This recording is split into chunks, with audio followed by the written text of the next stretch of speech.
Assalamualaikum warahmatullahi wabarakatuh dan salam sejahtera. Okey, kita teruskan ya, matematik tingkat 4, bab 3, masih lagi dalam tajuk penakulan logik. Subtopik kita pada hari ini adalah membina penyataan dalam bentuk implikasi. Jadi apakah yang dikatakan dengan implikasi ni? Okey, untuk sama-sama kita ketahui, kita tengok dialog dalam buku teks kamu ni. Okey, ada seorang pelajar dan seorang guru. Seorang pelajar ni dia bagi tahu cikgu dia, "Cikgu, bolehkah saya bermain di padang?" Okey. Cikgu ini cakap, okey, jika kamu dapat menyiapkan semua soalan, maka kamu boleh bermain di padang. Okey, ini jawapan cikgu. Okey, biasanya implikasi ni sebenarnya selalu kita buat. Kamu di rumah, kamu di sekolah. Biasanya kamu di rumah, "Mak, bolehkah saya main handphone? Mak, bolehkah saya makan?" Okey, kalau biasanya mak kamu cakap, "Okey, boleh main handphone, tapi dengan syarat kamu kena basuh pinggan." Contohnya, ayat tersebut sebenarnya adalah implikasi. Jadi apakah yang dikatakan dengan implikasi ni sebenarnya? Implikasi ni jika dia mempunyai perkataan ini. Jika ayat di depannya bermula dengan perkataan jika dan di tengahnya maka. Jika kamu buat apa, kesannya apa. Maknanya ada sebab dan akibat dia. Jika maka, sebab dan akibat. Contohnya di sini, cikgu ini cakap, jika kamu dapat menyiapkan semua soalan, maka kamu boleh bermain di padang. Ada sebab dan ada akibat dia, ada kesan dia. Okey, jadi penataan jika dan maka ini dikenali sebagai implikasi dengan keadaan P dikenali sebagai anti jadian. Dan Q dikenali sebagai akibat, makna sebab dan akibat lah. Ni adalah anti jadian dan Q ini adalah akibat. Apa yang kamu buat, kamu akan dapat. Apa yang kamu buat, kamu akan dapat. Jika P, maka Q. Ayat implikasi wajib di depan dia ada jika dan di tengah dia adalah maka. Okey, untuk lebih jelas lagi kita tengoklah. Kita tengok contoh. Mana contoh 8. Bentuk implikasi jika maka dengan anti jadian dengan akibat yang dan akibat berikut. Okey, anti jadian dia adalah K boleh dibahagi tepat dengan 5. Okey, akibat dia K ialah gandaan 5. Jadi macam mana kita mau tulis jawapan kita? Okey, jawapan kita senang saja. Bermula dengan perkataan jika di depan. Dan di tengah dia adalah maka. Jadi di tengah-tengah ni, di tempat kosong ni, di ruang kosong ni mau tulis apa? Kita tulislah anti jadian ni di depan. Letak di depan dia. Okey, akibat dia letak di belakang. Jadi apa akan jadi dengan dia? Okey, K boleh dibahagi tepat dengan 5, anti jadian. Dan akibat dia adalah K ialah gandaan 5. Senang saja. Jika, maka, kemudian isi saja anti jadian dan akibat. Sama juga dengan soalan B.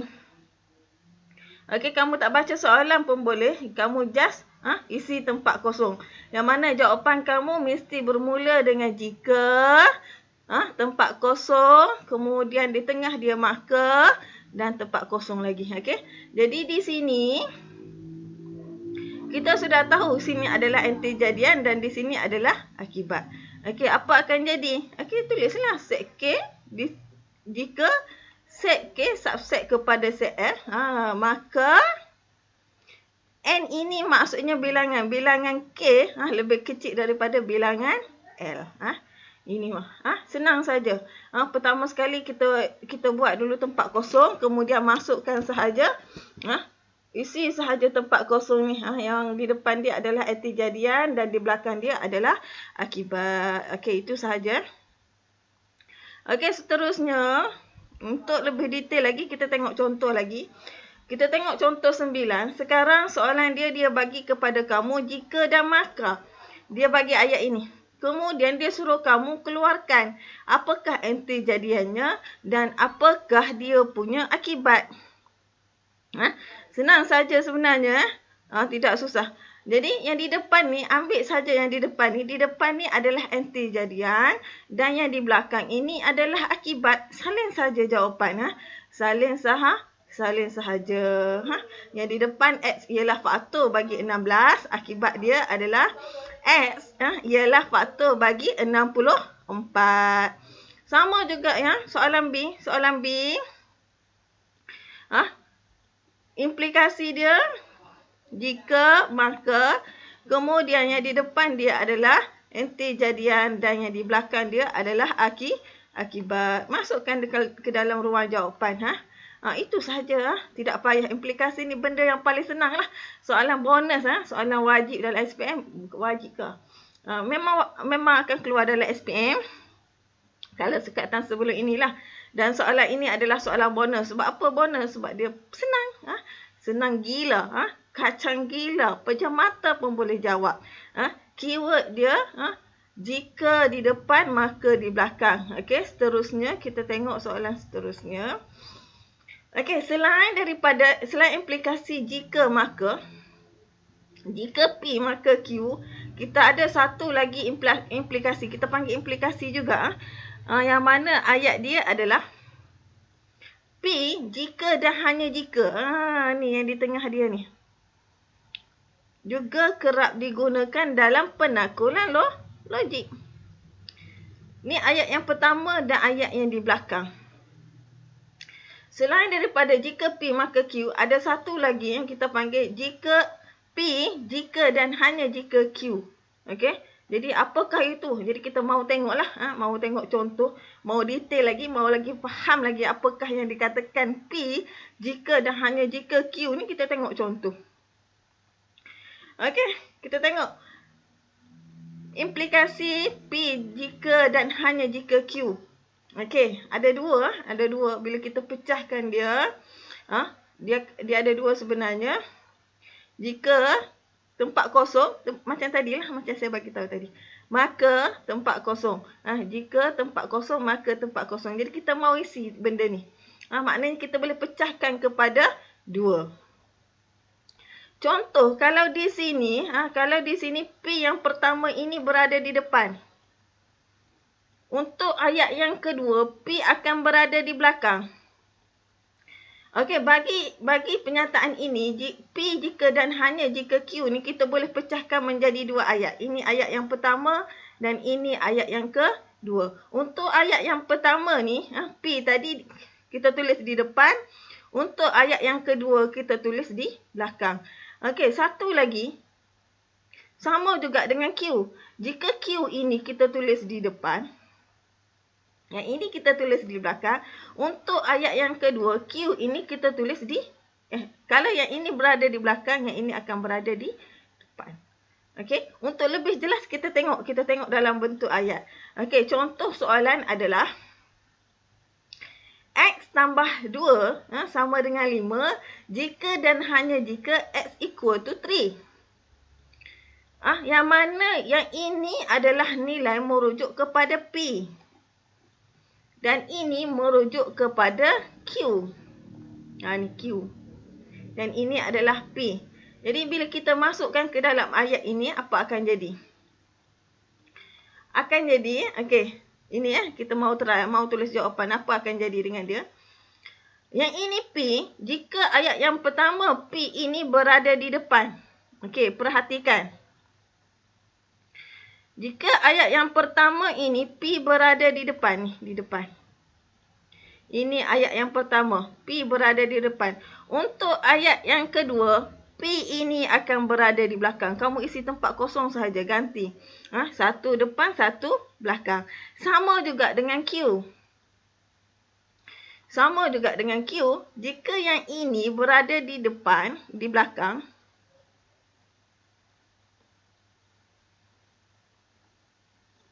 kawan dia satu lagi akan berada di depan. Maknanya dia akan menjadi dua ayat. Dua ayat yang mana dia saling bertukar kedudukan. Okey, ini satu depan, satu belakang. Sama juga satu belakang, satu depan. Dia akan menjadi dua ayat lah. Daripada satu ayat tadi, implikasi X tambah 2 sama dengan 5. Jika dan hanya jika X equal to 3, boleh pecahkan kepada dua ayat yang mana kedudukan ayat itu, kedudukan P dan Q itu dia bertukar tempat. Satu di depan, satu di belakang. Satu di belakang, satu lagi di depan. Kita boleh pecahkan kepada dua ayat. Okey, untuk lebih detail lagi kita tengok lagi contoh. Okey, contoh dia. Okey, tengok contoh. Ini adalah contoh 10 dalam buku teks kamu. Dalam buku teks kamu boleh tengok dalam buku teks kamu. Okey, ayat yang pertama dia, dia suruh kamu tulis. Tengok di sini. Dia bagi jika K ialah nombor perdana, maka K ialah 2 faktor sahaja. Ini soalan. Yang mana satu yang warna merah ini ayat yang sama. Tengok yang warna merah, tulisan warna merah sama. Satu di depan, satu di belakang. Sama juga dengan yang warna biru ni. Yang warna biru ni K mempunyai 2 faktor sahaja. Ini pun K mempunyai 2 faktor sahaja. Ayat yang sama. Jadi, itu kedudukan dia. Dia saling bertukar tempat. Satu depan, satu belakang. Satu belakang, satu depan. Jadi jawapan dia kita mau tulis macam mana? Dia mau kamu tulis dalam bentuk jika dan hanya jika. Jadi kita tulislah. Ayat yang di tengah-tengah dia adalah jika dan hanya jika. Ambil warna merah, letak di depan dan warna biru di belakang. Yang perkataan warna merah adalah K ialah nombor perdana. Dan yang warna biru ialah K mempunyai 2 faktor sahaja. Sama juga bagi soalan yang kedua. Soalan yang kedua, cuba kamu tengok. Satu depan, satu belakang. Yang ni berada di belakang, satu lagi berada di depan. Jadi bila kita mahu susun ayat, sama juga. Perkataan tengah-tengah dia adalah jika dan hanya jika. Letaklah satu depan, satu belakang. Siaplah. Ini adalah implikasi jika kita mahu tulis dalam bentuk P, jika dan hanya jika. Senang gila soalan ni. Jadi tolong untuk soalan ni kasih dapat markah full mark. Full mark. Sebab apa? Sebab dia senang je. Okey, jadi soalan seterusnya. Tulis dua implikasi berdasarkan implikasi P jika dan hanya jika Q yang berikut. Okey, dia suruh kamu tulis dua implikasi. Macam tadilah, apabila dua implikasi kita boleh buat dua ayat. Yang mana ini adalah yang pertama. Dan ini, yang warna hijau ini adalah yang pertama. Dan yang ini adalah yang kedua. Yang ni kita mau tukar warna. Kita tukar warna pink. Okey. Bila kita mau tulis ayat, apa akan jadi dengan dia? Ni. Ini adalah jalan penyelesaian dia. Implikasi pertama. Tengok kedudukan dia. Yang ini berada di depan, satu lagi di belakang. Sama juga yang ni. Jika, maka ini adalah perkataan yang wajib. Jika, maka ini adalah perkataan yang wajib. Cumanya kedudukan ini, kedudukan P dan Q ini dia yang bertukar. Sama juga. Ini satu di belakang, satu di depan. Sama juga dengan soalan B. Yang mana pertama sekali kita kena tentukan dia punya P dan Q. Okey. Kemudian bila kita mau tulis implikasi, yang pertama sekali tulis dulu jika dan maka ni. Jika maka ini adalah ayat wajib. Kemudian kita tentukan kedudukan P dan Q. Kalau satu di depan, satu lagi di belakang. Nampak kedudukan dia? Sama juga yang kedua. Kalau satu di belakang, satu lagi di depan. Itu sahaja. Senang sahaja. Senang gila. Senang gila orang kata. Kamulah yang kata senang gila. Jadi, tolong ya untuk markah ini, untuk soalan ini, kasih faham betul-betul. Okey? Habislah sudah kita untuk tajuk ni. Cumanya, Ini adalah latihan kendiri 3.1D dalam buku teks kamu sebenarnya. Okey. Yang ini dia suruh kamu bina ayat.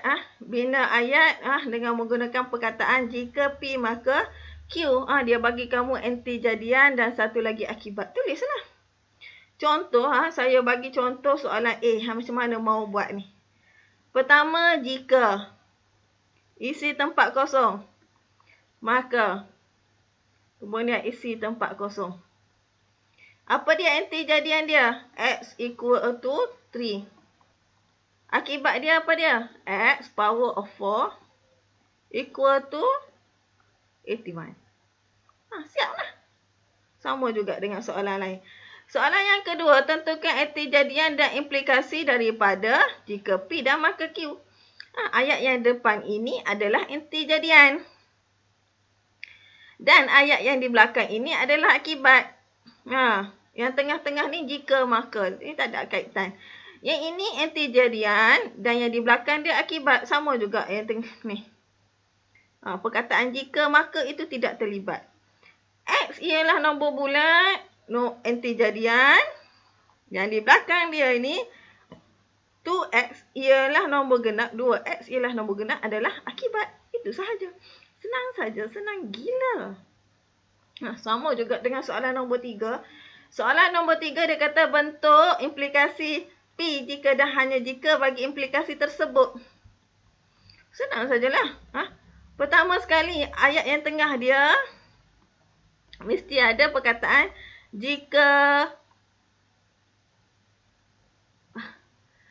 Salah. Okey, ayat yang tengah dia kata P kan. Dia suruh kamu bentukkan ayat seperti ini. Okey, maknanya tempat kosong jika dan hanya jika.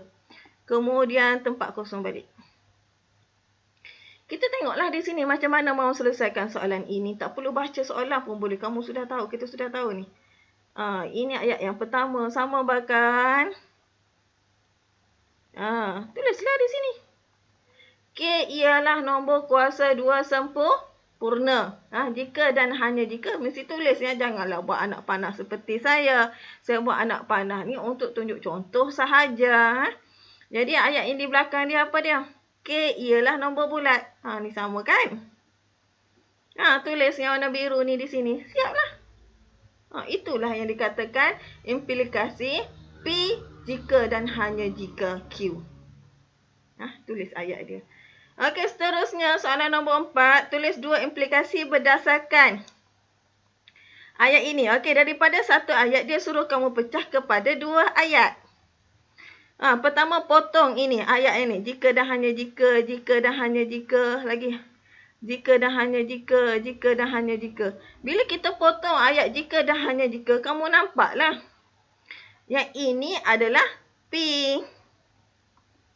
Dan yang ini adalah Q. Bila mau tulis 2 implikasi macam mana? Ayat yang pertama jika, maka.